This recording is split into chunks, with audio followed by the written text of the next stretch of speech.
En el invierno de 1928, un inventor de Pensilvania afirmó haber logrado lo imposible. Se llamaba Lester J. Hendershot y dentro de un pequeño taller rodeado de bobinas imanes y cables de cobre, aseguró haber creado una máquina capaz de extraer energía directamente del campo magnético de la propia Tierra. Los periódicos la llamaron un generador sin combustible, un dispositivo que podría cambiar el mundo para siempre. Por un breve instante, pareció que la humanidad había encontrado la llave de la energía infinita. Hendershot no era un científico de formación, sino un ingeniero autodidacta fascinado por los circuitos de radio y la aviación. Afirmaba que su descubrimiento surgió mientras estudiaba las brújulas magnéticas utilizadas en los aviones al notar interacciones extrañas entre bobinas e imanes cuando se colocaban en ciertas posiciones respecto al campo terrestre. A partir de esa observación, comenzó a construir un nuevo tipo de generador, uno que no requería gasolina, ni piezas móviles, ni fuente de energía externa. Era, en sus propias palabras, un convertidor de resonancia magnética, una máquina de energía que simplemente aprovechaba lo que ya nos rodeaba. El prototipo que presentó en las primeras demostraciones era pequeño, apenas un armazón compacto de madera y metal, envuelto en bobinas y condensadores. Pero los testigos aseguraron que alimentaba pequeños motores y bombillas sin esfuerzo alguno. Para quienes lo presenciaron, el efecto resultaba tan emocionante como aterrador. La electricidad brotaba de un dispositivo que no consumía nada. Pronto los periódicos publicaron artículos describiendo el invento que podría dejar obsoletos a los motores. En aquel momento, Estados Unidos oscilaba entre el asombro y el escepticismo. Los últimos años de la década de 1920 fueron una época de innovación desenfrenada. La aviación, la radio y los prodigios eléctricos parecían surgir cada mes, pero incluso entonces, una máquina que creaba energía de la nada violaba los cimientos mismos de la física. Sin embargo, Hendershot hablaba con convicción, insistiendo en que no estaba infringiendo ninguna ley de la naturaleza, sino utilizando fuerzas que la ciencia aún no comprendía del todo. Según relatos publicados posteriormente en pequeñas revistas, el célebre aviador Charles Lindbergh supuestamente se interesó por el dispositivo de Hendershot. Algunas historias sugieren que Lindbergh presenció una demostración e incluso probó el motor conectado al aparato, confirmando que en efecto funcionaba sin combustible. Si esto es verdad o mito, sigue siendo incierto, pero añadió un enorme atractivo a la leyenda. De repente el generador de Hendershot se comentaba en susurros en hangares y círculos científicos como el invento que podría revolucionar la aviación. Hendershot soñaba con que su generador pudiera algún día alimentar aviones de forma indefinida, haciendo innecesario el repostaje. Imaginaba un mundo donde hogares y ciudades pudieran obtener energía directamente del planeta silenciosa e inagotable. Pero poco después de aquellas primeras demostraciones, el tono de su historia cambió. Lo que comenzó como un triunfo se transformó rápidamente en sospecha, secretismo y tragedia. Al parecer, el ejército se interesó por sus diseños y hombres que decían representar a poderosos inversores comenzaron a visitarlo. Algunos le ofrecían financiación, otros advertencias veladas. En cuestión de meses, Hendershot se retiró de las demostraciones públicas, alegando que necesitaba perfeccionar el diseño. A principios de la década de 1930, corrieron rumores de que su laboratorio había sido registrado y sus notas confiscadas. Los escépticos sostenían que su invento era una ilusión construida con baterías ocultas, o una ingeniosa inducción electromagnética, pero otros que afirmaban haber replicado sus circuitos insistían en que había algo real detrás. Una delicada resonancia entre bobinas sintonizadas y el campo geomagnético que podía generar una potencia baja pero continua. La controversia se intensificaba con cada nueva versión del relato. Lo que era indudable, sin embargo, era que el generador de Hendershot desapareció tan repentinamente como había surgido. Durante décadas, entusiastas dispersos intentaron reconstruirlo utilizando diagramas supuestamente copiados de los cuadernos de Hendershot. La mayoría fracasó sin producir más que débiles chispas. Unos pocos aseguraron haberlo logrado, pero no ofrecieron pruebas sólidas. El generador de Hendershot se convirtió en uno de los grandes fantasmas de la historia científica. Un invento que solo pervivió en rumores y en la memoria de unos pocos testigos ya envejecidos. En la década de 1950, Hendershot reapareció brevemente, afirmando una vez más haber perfeccionado su generador. Esta vez el mundo era diferente. La era de la energía nuclear había comenzado, y el sueño de una energía gratuita e ilimitada flotaba de nuevo en el ambiente. Una vez más se puso a construir prototipos con la esperanza de llevar por fin su visión al público. Presentó un modelo que supuestamente producía entre 50 y 100 vatios de potencia suficiente para encender varias bombillas sin combustible ni corriente de entrada. Algunos ingenieros que lo vieron admitieron que se comportaba de manera extraña, pero no supieron explicar el mecanismo. La prensa retomó la historia, y de pronto el discreto inventor volvía a ser un hombre rodeado de curiosidad y controversia. Pero la fama no fue benévola con él. Para entonces, Hendershot se había convertido en una figura nerviosa y paranoica que hablaba a menudo de personas que querían suprimir su trabajo. Les decía a sus amigos que ciertas agencias lo vigilaban, que no querían una máquina capaz de volver irrelevantes a las compañías energéticas. Si aquellos temores estaban justificados o eran fruto del agotamiento y la obsesión, sigue siendo objeto de debate. Lo que sucedió a continuación transformó su historia de misterio en tragedia. En febrero de 1961, Lester Hendershot fue hallado muerto en su taller de New Stanton. El informe oficial indicó que se había ahorcado con un cable eléctrico. La muerte fue clasificada como suicidio y el caso se cerró.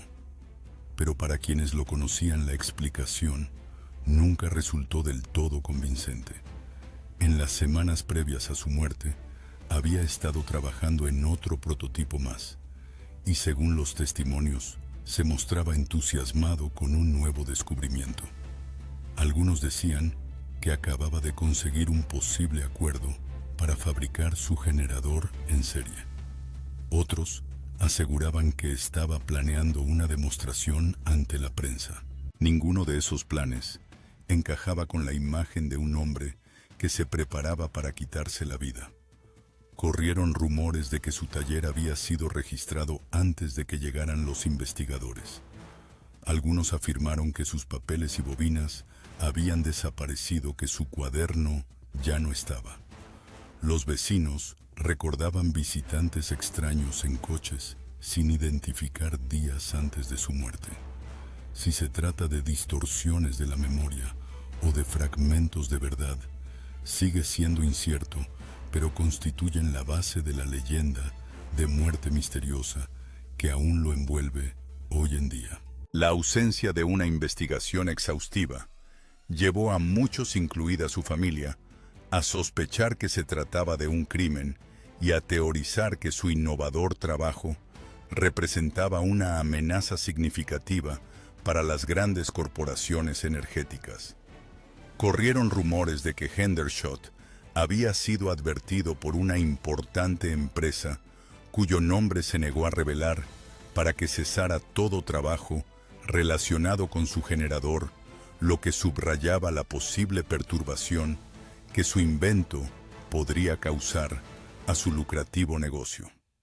Supuestamente Hendershot aceptó $25,000 con la condición de detener su investigación durante 2 décadas. Había expresado a su familia temores por su seguridad, lo que daba cuenta de la gravedad de las amenazas que enfrentaba. La muerte de Hendershot y la supresión de su invento siguen planteando profundas interrogantes. Los escépticos sostienen que la muerte de Hendershot fue un trágico suicidio motivado por la frustración, las dificultades económicas y el ridículo de la ciencia convencional. Señalan que a pesar de décadas de afirmaciones, nunca apareció un modelo funcional que pudiera ser sometido a pruebas y verificación independientes. Los ingenieros que estudiaron los diagramas que se conservan los describen como incompletos e inconsistentes. El veredicto científico, dicen, es claro, nunca existió un generador de energía libre. Sin embargo, incluso en medio de ese escepticismo, persisten las dudas. ¿Por qué testigos creíbles afirmaron haber visto funcionar la máquina? ¿Por qué representantes militares e ingenieros de grandes corporaciones se desplazaron para reunirse con él si su dispositivo era un fraude? ¿Y por qué tras su muerte, sus prototipos y notas nunca fueron recuperados? La ausencia de respuestas alimenta el persistente mito de la conspiración. Quienes creen en su descubrimiento argumentan que Hendershot tropezó con una resonancia electromagnética desconocida. Algo similar a lo que inventores posteriores llamarían energía del punto cero. Afirman que descubrió cómo aprovechar el flujo constante de energía magnética producida por la Tierra, convirtiéndola en electricidad sin violar las leyes de conservación. En ese sentido, su máquina no creaba energía, sino que la recolectaba. Pero sin su modelo original en funcionamiento, esto no pasa de ser especulación. Los diagramas de circuitos que se conservan son sencillos y a la vez desconcertantes. Muestran 2 grandes bobinas enrolladas en direcciones opuestas, conectadas a condensadores transformadores y un imán permanente. Todo el sistema forma un bucle de retroalimentación resonante en el que las oscilaciones supuestamente se amplifican a sí mismas mediante acoplamiento magnético. Algunos experimentadores modernos creen que con una sintonización exacta, un circuito así podría generar pequeñas corrientes a partir del ruido electromagnético ambiental, pero ni de lejos al nivel de potencia que Hendershot describía. Y sin embargo, más de un siglo después, la gente sigue intentando reconstruirlo. En foros oscuros y sitios web de investigación, los entusiastas intercambian planos, especulan sobre el número de espiras y las frecuencias de resonancia, y hablan de la clave perdida de la sobreunidad. Para ellos, Hendershot no es un farsante sino un pionero que fue silenciado antes de tiempo. Sostienen que lo mató no fue la desesperación, sino la supresión. En esa narrativa, la muerte de Hendershot refleja la de otros inventores controvertidos, hombres que afirmaron haber accedido a energías prohibidas solo para morir abruptamente antes de revelar sus secretos. Algunos lo vinculan con nombres como Nikola Tesla y Thomas Henry Moray, inventores cuyos dispositivos supuestamente desafiaban las explicaciones de la ciencia establecida. Para los creyentes, el destino de Hendershot forma parte de un patrón más amplio, una guerra silenciosa contra descubrimientos que podrían desmantelar el control energético mundial. Sea real o imaginario, esto confiere a su historia el peso de una revolución perdida. En una de sus últimas notas, según se cuenta, Escribió que la energía está en todas partes si sabes cómo buscarla. Hoy, el generador de Hendershot sobrevive en planos digitales que circulan por Internet reinterpretados por entusiastas que utilizan componentes modernos. Siguen experimentando con la esperanza de redescubrir lo que Hendershot pudo haber sabido. ¿Encontró realmente Lester Hendershot una forma de extraer energía del campo magnético terrestre? ¿O fue simplemente otro soñador perdido en su propio invento? La respuesta yace enterrada en algún lugar entre la ciencia y el mito, entre el genio y la tragedia. Su máquina puede que no fuera más que un elaborado circuito de resonancia, o puede que fuera algo mucho más profundo. Lo que no se puede negar es que el misterio de su muerte mantiene viva la leyenda. Una fría tarde de marzo de 1998, en el estacionamiento de un restaurante en Grove City, un inventor llamado Stanley Meyer salió tambaleándose por la puerta, agarrándose la garganta. De repente jadeó, susurró las palabras: «Me han envenenado», y se desplomó sobre el pavimento. En cuestión de minutos había muerto, y con él murió lo que muchos consideraban una de las tecnologías energéticas más revolucionarias de la historia de la humanidad, un motor alimentado por agua.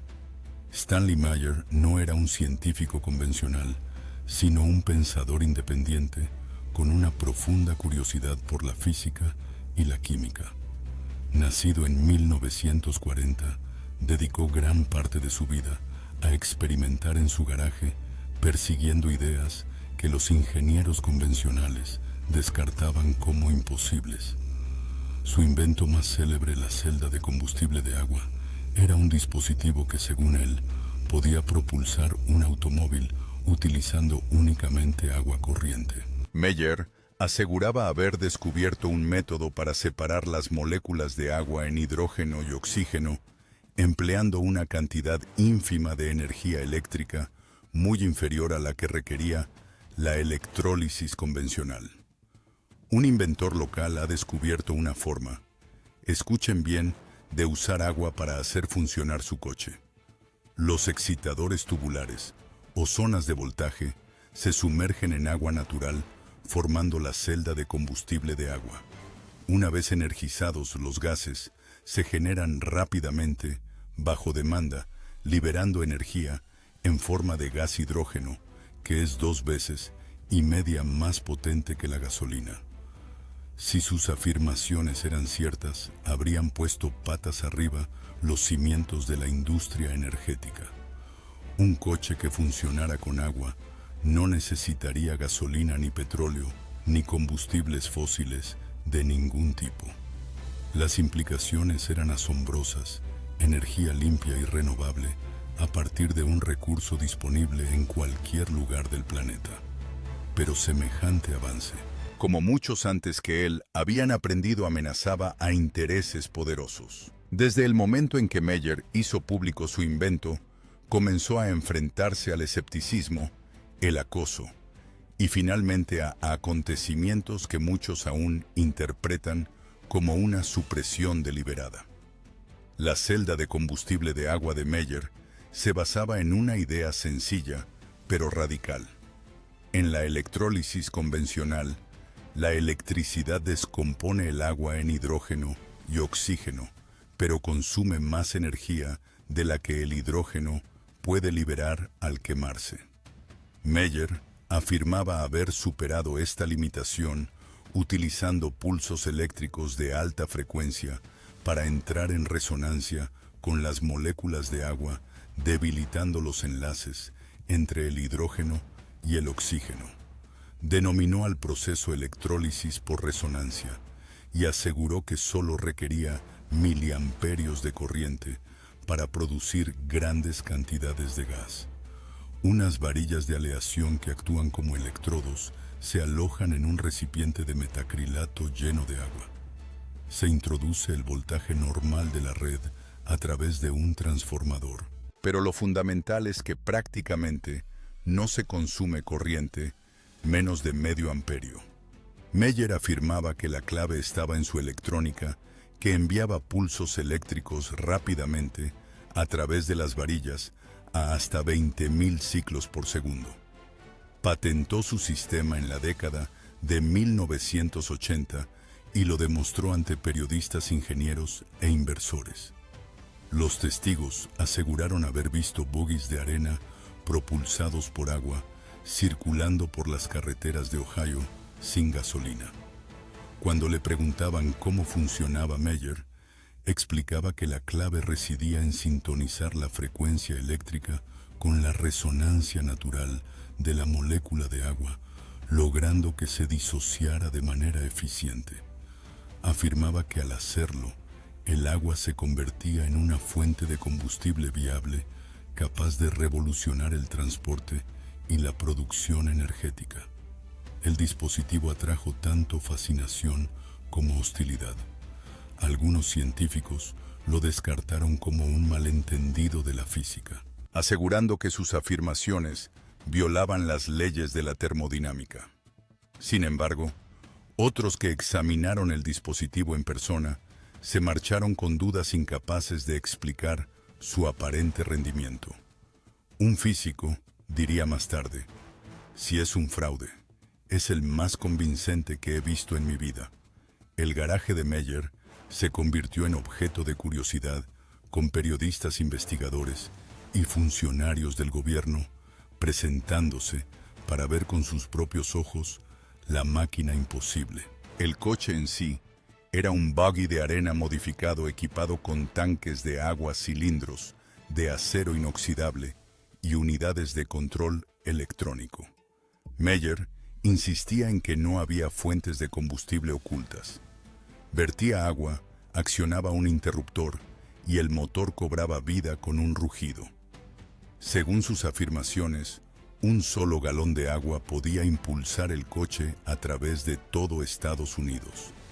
Para sus seguidores, era la prueba de que había resuelto uno de los misterios más antiguos de la ciencia: cómo liberar hidrógeno del agua de forma económica y segura. A medida que su invento ganaba atención, Meyer comenzó a recibir ofertas de todo el mundo. Gobiernos extranjeros, inversores privados y grandes corporaciones querían acceso a la tecnología. Rechazó la mayoría diciendo que temía que su descubrimiento fuera comprado y enterrado. Quería llegar a la gente, solía decir, no a las corporaciones. Esa decisión, creen algunos, selló su destino. He rechazado más de $1.000 millones. Dinero contante y sonante de nuestros queridos vecinos árabes, a cambio de no hacer nada y de tener esta tecnología. Pero el asunto es que, ya saben, pagamos más de $200.000 millones. Pagamos más de $200.000 millones a los árabes por petróleo para mantener nuestra base industrial. Ellos pagarían $200.000 millones para mantener este tipo de tecnología fuera del mercado. Así que ahora les traspaso esta responsabilidad a ustedes. La única forma en que vamos a conseguir implementarla, y la historia lo ha demostrado una y otra vez, es que solo va a llegar a través de usted y de mí. Así que les traspaso esta responsabilidad. Podemos inventar y desarrollar la tecnología. Podemos enfrentar todas nuestras batallas y nuestras guerras y ganar, pero en última instancia dependerá de ustedes. Y ustedes van a tener que tomar la decisión de si quieren o no que este tipo de tecnología se implante y quizás resuelva los problemas de contaminación ambiental. Quizás mantenga comida en la mesa, mantenga viva la industria y permita limpiar el medio ambiente para que podamos seguir en este pequeño planeta Tierra al que llamamos la nave espacial. Gracias y que tengan un buen día. Gracias. En 1993 fue demandado por 2 inversores que lo acusaron de fraude tras pagar por los derechos de su tecnología y no recibir prototipos funcionales. El tribunal falló en su contra, calificando sus afirmaciones de fraude flagrante y escandaloso. Meyer sostuvo que el sistema judicial había sido manipulado por intereses poderosos que querían desacreditarlo. Dijo que sus patentes habían sido robadas y que estaba siendo vigilado. Sus allegados recordaban que se había vuelto cada vez más paranoico, convencido de que sus teléfonos estaban intervenidos y de que su vida corría peligro. A pesar de la controversia, Meyer siguió trabajando. Apareció en entrevistas y documentales, exhibiendo su tecnología y hablando de su potencial para acabar con la dependencia energética mundial. Hablaba con fervor religioso, llamando al agua el combustible de Dios y afirmando que su invento era de inspiración divina. Sus últimos años estuvieron llenos tanto de esperanza como de miedo. En 1997, firmó acuerdos preliminares con inversores europeos para financiar un centro de investigación destinado al desarrollo a gran escala. Parecía que su visión podría al fin hacerse realidad. Sin embargo, quienes lo conocían decían que estaba profundamente intranquilo, convencido de que lo vigilaban. Le dijo a su hermano que habían intentado comprar su silencio y que se había negado. En cuestión de meses estaba muerto. La causa oficial de la muerte fue un aneurisma cerebral, un acontecimiento natural, según los médicos forenses. Pero para muchos que conocían a Meyer, el momento y sus últimas palabras, "me han envenenado", eran demasiado coincidentes como para ignorarlos. Su hermano Stephen Meyer siempre ha sostenido que la muerte de Stanley fue sospechosa. Los inversores belgas presentes aquella noche negaron cualquier implicación y regresaron a Europa, dejando más preguntas que respuestas. Para los creyentes, era una prueba evidente de que su descubrimiento había sido silenciado. Tras su muerte, la celda de combustible de agua desapareció de la vista pública. Su taller fue registrado y precintado por las autoridades locales, supuestamente para asegurar su patrimonio. Algunos afirman que agentes del gobierno confiscaron sus notas y prototipos. Otros dijeron que componentes esenciales fueron robados o destruidos antes de que llegaran los investigadores. Sea cual sea la verdad, ninguna versión completa de su sistema funcional volvió a aparecer jamás. Meyer dijo en una ocasión que la industria energética no estaba construida para fomentar la innovación, sino para mantener el control. Comparó la economía del petróleo con una dictadura tecnológica en la que los nuevos descubrimientos eran suprimidos para proteger las ganancias. Sus partidarios señalan a otros inventores que corrieron suertes similares. El patrón de descubrimiento, descrédito y desaparición parece casi un ritual. La historia de Meyer encaja perfectamente en ese linaje, una parábola moderna del poder contra el progreso. Para los escépticos es una coincidencia. Para los creyentes es la prueba de que la energía libre es el secreto más peligroso del mundo. El concepto en sí sigue siendo técnicamente atractivo. El hidrógeno, al fin y al cabo, es el elemento más abundante del universo, y al quemarlo, solo produce vapor de agua. Si realmente existiera un proceso de bajo consumo energético para descomponer el agua, podría acabar con la contaminación y reconfigurar la geopolítica. Las naciones productoras de petróleo perderían su dominio y las empresas de servicios públicos centralizadas se derrumbarían. Tales consecuencias proporcionan motivos de peso para la supresión. Sin embargo, que esos motivos condujeran a la muerte de Meyer sigue siendo imposible de demostrar. Si Stanley Meyer fue un farsante, poco obtuvo de su engaño.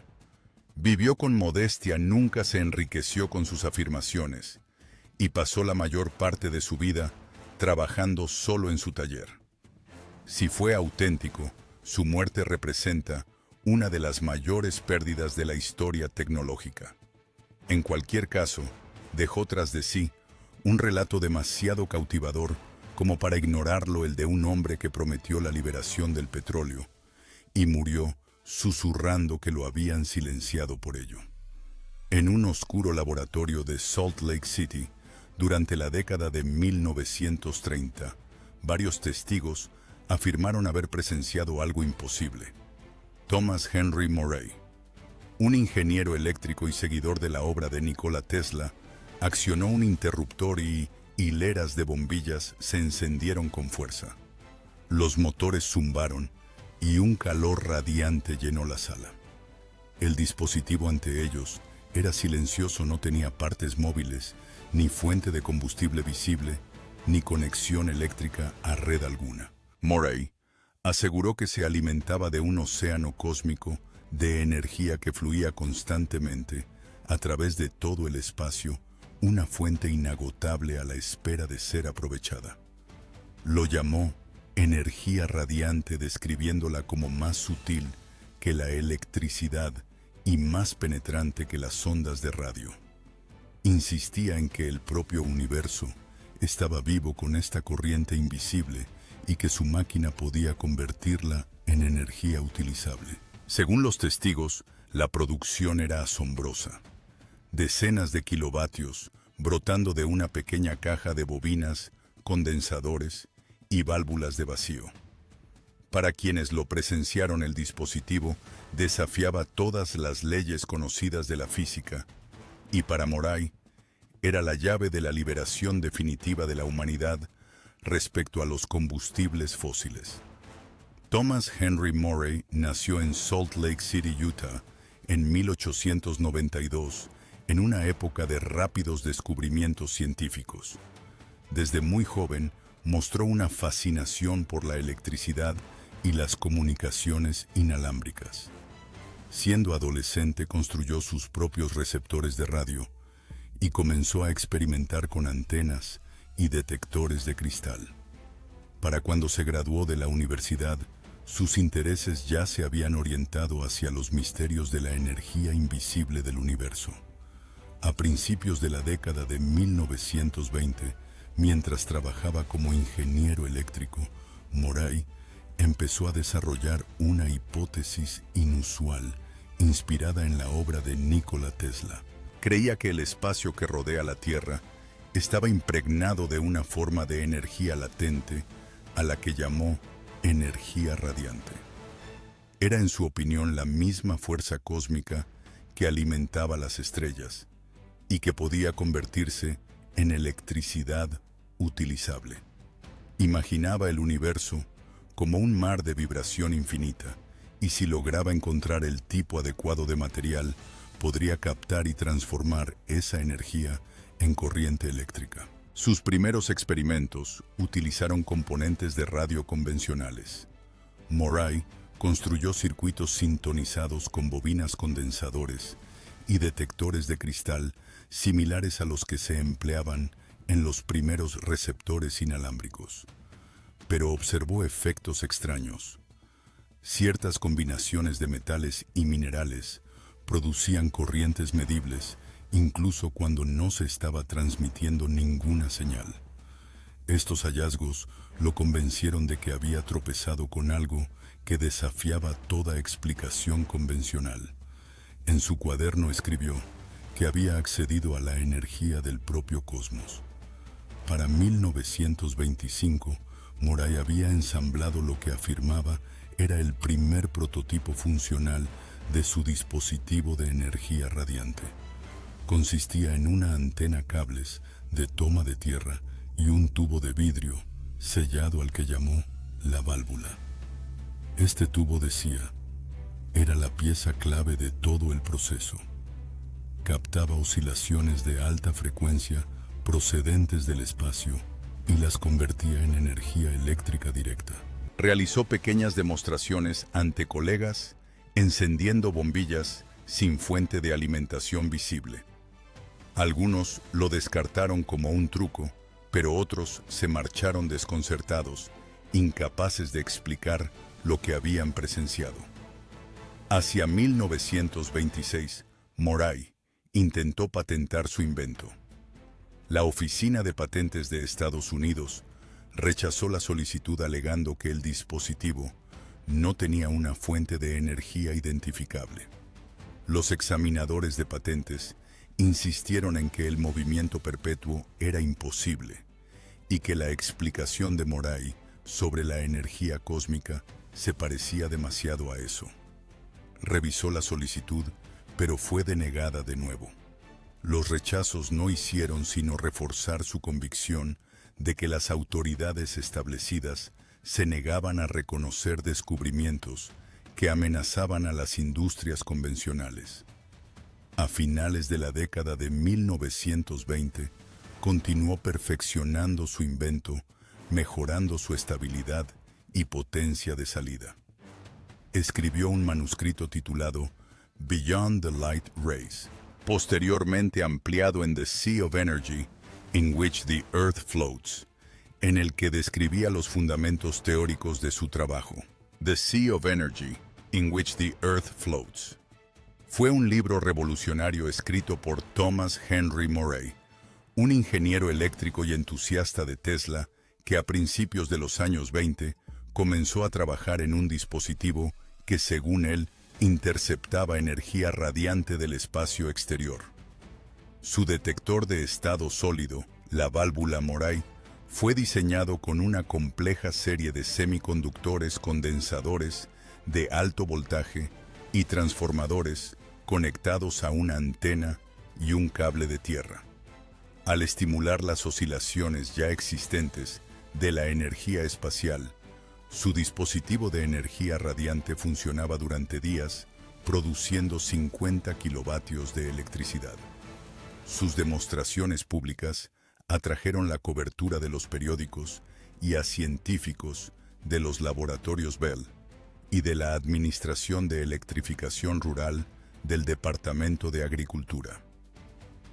Aunque nadie pudo encontrar indicios de fraude, tampoco nadie logró explicar cómo funcionaba el dispositivo de energía radiante.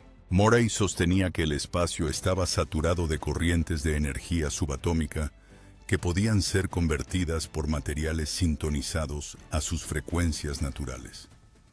Su escritura combinaba la teoría técnica con la convicción filosófica, afirmando que la energía era la esencia divina de la creación. En 1931, Moray realizó una demostración pública que despertó tanto curiosidad como controversia. Instaló su equipo lejos de las líneas eléctricas, conectó la antena y la toma de tierra y accionó el interruptor.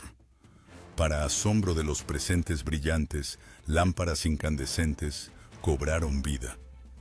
La máquina funcionó en silencio durante casi una hora, produciendo energía suficiente para iluminar una pequeña vivienda. Ingenieros escépticos inspeccionaron los cables, pero no encontraron baterías dinamos ni generadores ocultos. Cuando pidieron una explicación, Moray se limitó a decir, «Viene del aire». La noticia de la demostración se extendió rápidamente por Utah. Los periodistas escribieron artículos sensacionalistas sobre energía gratuita procedente del cosmos e inversores curiosos comenzaron a visitar su laboratorio. Entre ellos, había representantes de compañías eléctricas y agencias gubernamentales que querían comprender o controlar lo que había construido. Moray se negó a vender los derechos de su patente o a revelar todos los detalles de su circuito. Temía que cualquier gran corporación suprimiera el descubrimiento para proteger su negocio existente. Su negativa pronto le granjeó enemigos.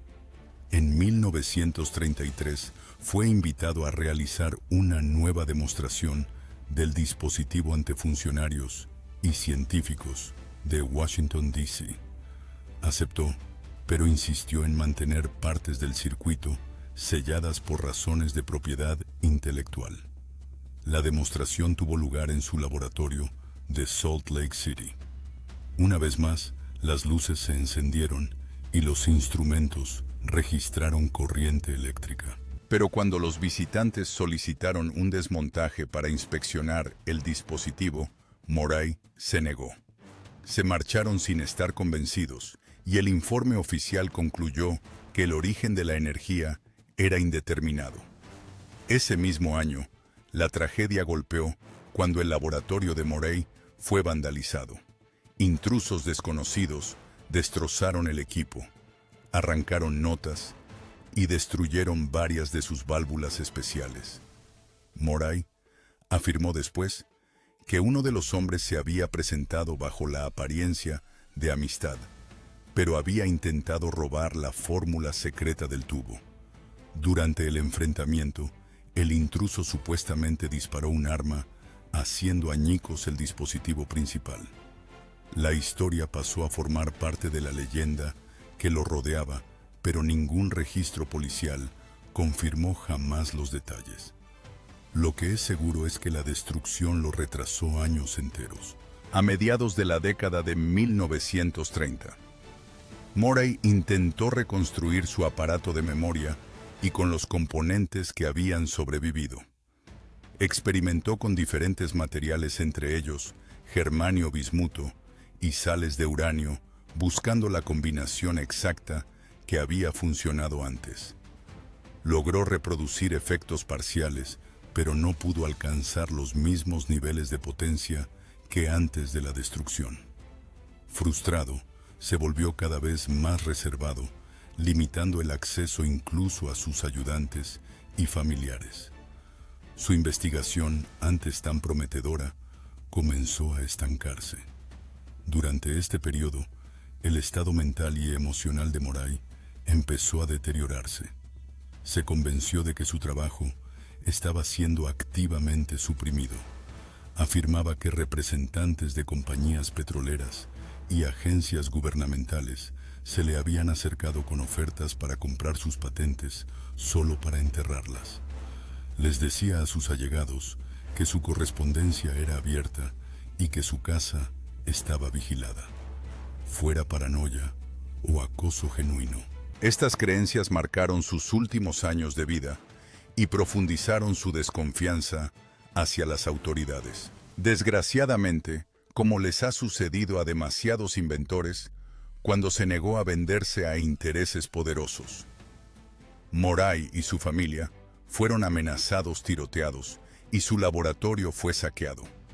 Ignorado por la Oficina de Patentes de Estados Unidos, Moray dejó discretamente de divulgar públicamente el dispositivo después de que fuera destruido por su asistente Felix Brecher, un simpatizante comunista que se había frustrado cuando Moray rechazó sus reiteradas ofertas de llevar aquella tecnología a Rusia. Para 1939, su relación con el establishment científico estaba prácticamente destruida. Publicó más teorías por su cuenta, argumentando que la física convencional estaba construida sobre premisas erróneas. Comparó la supresión de la energía radiante con la persecución de innovadores tempranos como Galileo. Escribió que la humanidad estaba esclavizada por la ignorancia y la codicia, y que el verdadero progreso exigía liberar la energía de las cadenas del comercio. Sus palabras calaron en un pequeño grupo de seguidores que lo veían como un visionario adelantado a su tiempo. La Segunda Guerra Mundial desvió temporalmente la atención pública de la investigación en energías alternativas. Moray ofreció sus servicios al gobierno sugiriendo que los principios de su energía radiante podrían mejorar los sistemas de comunicación o de suministro eléctrico. Sus ofrecimientos fueron ignorados. En su lugar encontró trabajo diseñando dispositivos de radio y terapéuticos, uno de los cuales le valió finalmente una patente legítima en 1949. Aunque no guardaba relación con su máquina de energía, fue una pequeña victoria en una carrera ensombrecida por el rechazo. En los años de posguerra, Moray continuó perfeccionando sus ideas mientras se volvía cada vez más aislado. Sostenía que su dispositivo anterior había funcionado exactamente como afirmaba, produciendo hasta 50.000 vatios de energía limpia directamente del espacio. Culpó de su supresión a lo que llamaba los cárteles energéticos que gobernaban la sociedad moderna. En sus conferencias describía un mundo donde cada hogar podría obtener energía de la atmósfera, eliminando la contaminación y la pobreza. Las audiencias escuchaban con fascinación, pero pocos le creían. La década de 1950 trajo un renovado interés por la energía atómica y la física nuclear, pero las teorías de Moray siguieron al margen de la corriente científica dominante. Comenzó a vincular su trabajo con ideas metafísicas más amplias, argumentando que la energía radiante era un puente entre la materia y el espíritu. Describía el universo como un vasto sistema armónico y afirmaba que su dispositivo entraba en resonancia con esas frecuencias cósmicas. Para él, el descubrimiento no era solo tecnológico, era la prueba espiritual de que la energía y la conciencia eran una sola cosa.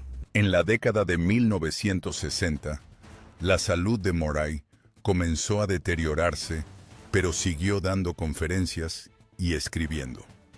Advertía de que la dependencia mundial de los combustibles fósiles conduciría a una crisis y de que su invento suprimido podría haberla evitado. Sus seguidores intentaron convencerlo de que publicara los esquemas completos antes de que fuera demasiado tarde, pero se negó, temiendo que fueran mal utilizados o destruidos de nuevo. A medida que su cuerpo se debilitaba, su convicción permanecía inquebrantable. Le dijo a su hijo que algún día el mar de energía sería redescubierto por mentes preparadas para aceptarlo. Moray murió en 1974, llevándose consigo la composición exacta de la misteriosa válvula que había alimentado su dispositivo. Sus documentos y prototipos fueron heredados por su hijo John Moray, quien dedicó décadas a reconstruir la máquina. Soy John E. Moray, hijo de T. Henry Moray. Nikola Tesla dijo que hay energía en todo el espacio, que esta energía era cinética y que solo sería cuestión de tiempo hasta que los hombres engancharan su maquinaria a la obra misma de la naturaleza. Mi padre T. Henry Moray realizó su trabajo y descubrió esa energía. John afirmó haber logrado un éxito parcial, produciendo salidas de potencia pequeñas, pero medibles, a partir de fuentes ambientales. Sin embargo, el rendimiento original, encender hileras de bombillas sin ninguna fuente de alimentación externa, nunca pudo ser replicado.